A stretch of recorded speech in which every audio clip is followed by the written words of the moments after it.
In response to the rapidly changing learning environment of present and future learners, the Department of Education crafted Sulong Edukalidad to achieve quality in basic education.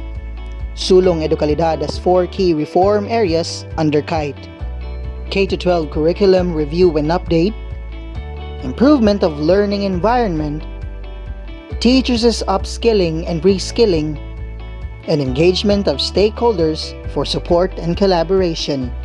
This year, Misamis Oriental General Comprehensive High School continues to be engaged to Sulong Edukalidad as it launched Brigada Pagbasa 2020 with the theme Pagpapanatili ng Bayanihan tungo sa kalidad na edukasyon para sa kabataan. But first, let us hear a message from our principal, Dr. Pedro R. Estanio Jr. Good morning, everyone, to all the stakeholders of Misamis Oriental General Comprehensive High School na atay nadawat nga Division Memorandum number 174 Series of 2020. Kining Division Memorandum nag-aghat sa tanang tulungaan sa Misamis Oriental, sa Division sa Misamis Oriental, usa na niini ang Misamis Oriental General Comprehensive High School.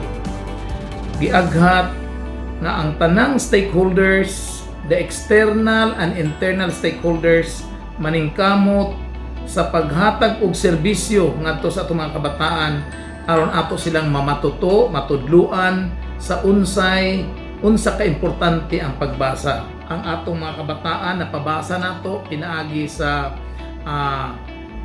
modular nga naglangkob og printed modular na apod tay nagisuportahan sa ato ang video nga ang atong mga kabataan atong hatagan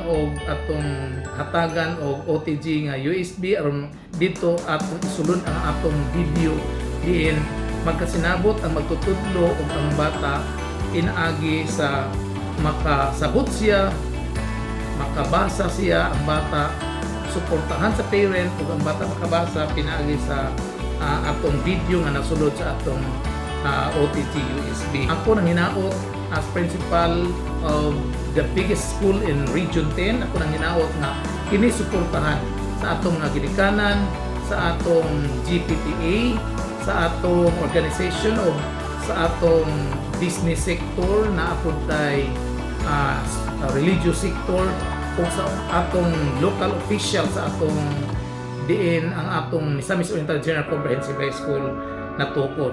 Mao nga ako naghanyo sa tanan gayud nga suportahan nato ang Brigada Pagbasa kay pinagi niini hayag ang kaugmaon sa atong mga kabataan. Daghang salamat. Leading the way, an action plan was carefully designed by our principal, together with the MOGCHS Reading Program Coordinator, Mrs. Nelda C. Orpilla, and the rest of the head teachers. As a part of a learning continuity plan, the Brigada Pagbasa 2020 was based on the ratings from the previous school year. It was concluded that proficiency levels of MOGCHS students significantly improved where there was a decrease of non-reader and frustration readers, while an increase to both instructional and independent readers were tallied. With the collaboration of the administration, stakeholders, parents, teachers across all curriculum, new normal reading process was realized and pushed through.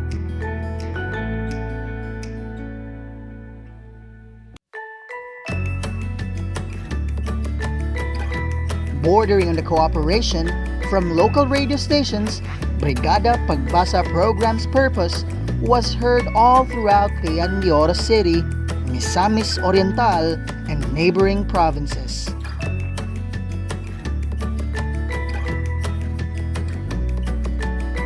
Being in a harmonious and cohesive community, we invited our stakeholders, including local barangay officials and LGUs, to be part of making each Filipino veer towards quality education.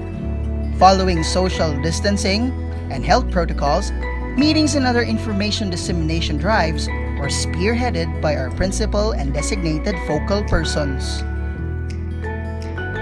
Using available different learning modalities, Through modular and online, the teachers reach to participating students for orientation and scheduling. The online modality is categorized into synchronous real-time and asynchronous platforms. Synchronous platforms include interactions through Zoom, Viber, Google Meet, Messenger, Messenger Room, and Skype. On the other hand, asynchronous platforms are done through sending reading materials via Google Classroom, Gmail, Google Docs, and Facebook Messenger. Even in the midst of a pandemic, both teachers and students enjoy the experience brought by the Brigada Pagbasa program.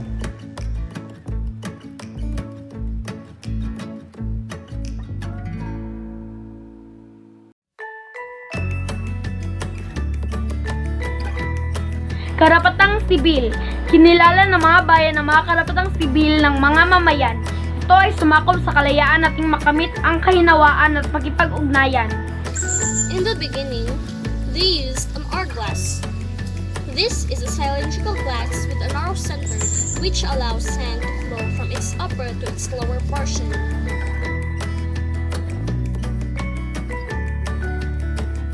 Good day! Welcome to the new normal way of learning. Now, we are going to learn the story of Daedalus and Icarus. And after this video, you will be expected to apply the flat structure in the story of Daedalus and Icarus. Teachers disseminates reading materials to their neighbors who are students of MOGCHS, taking into consideration the status of the barangay and exercise proper protocol.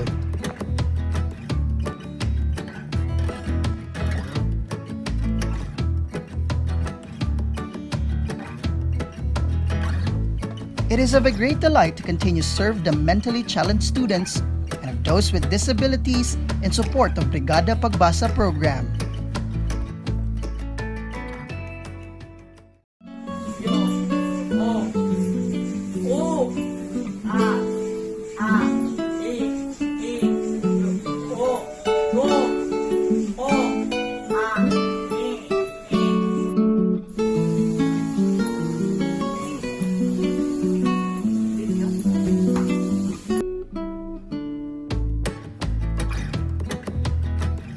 What do great leaders do? Empowers the students to take part and lead. MOGCHS SSG officers joins the Brigada Pagbasa program. To support the Brigada Pagbasa, an online journalism contest was conducted.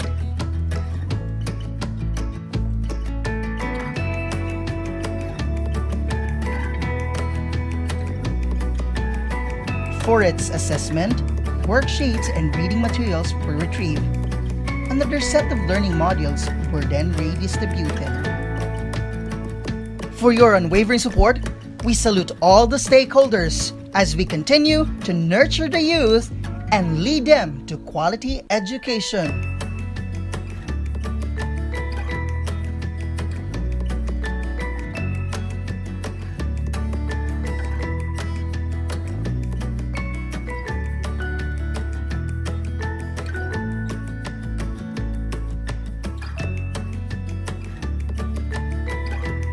We are proud to present the different outputs brought by the online journalism contest.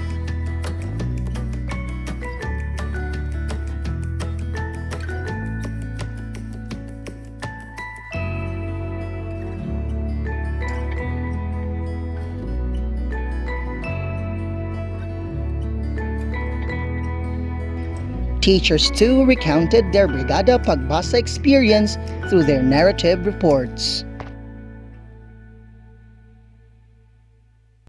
From June 15 to July 15, Misamis Oriental General Comprehensive High School served a total of 7,145 students who underwent either online or modular reading sessions.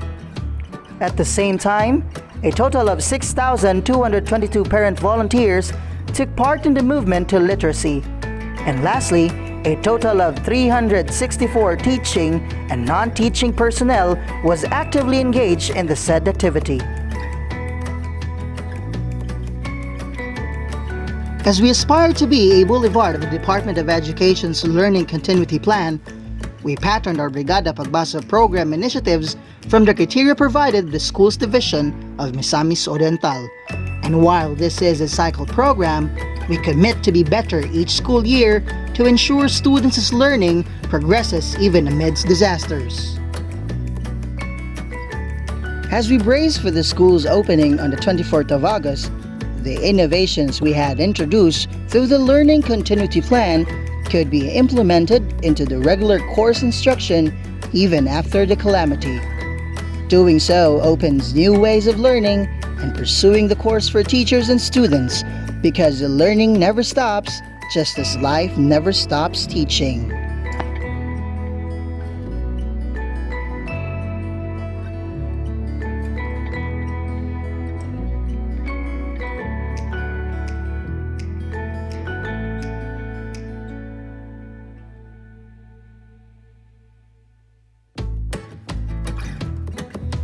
We, the entire MOGCHS organization, accepts the challenges of the unforeseeable future to do more, strive for more, and be more.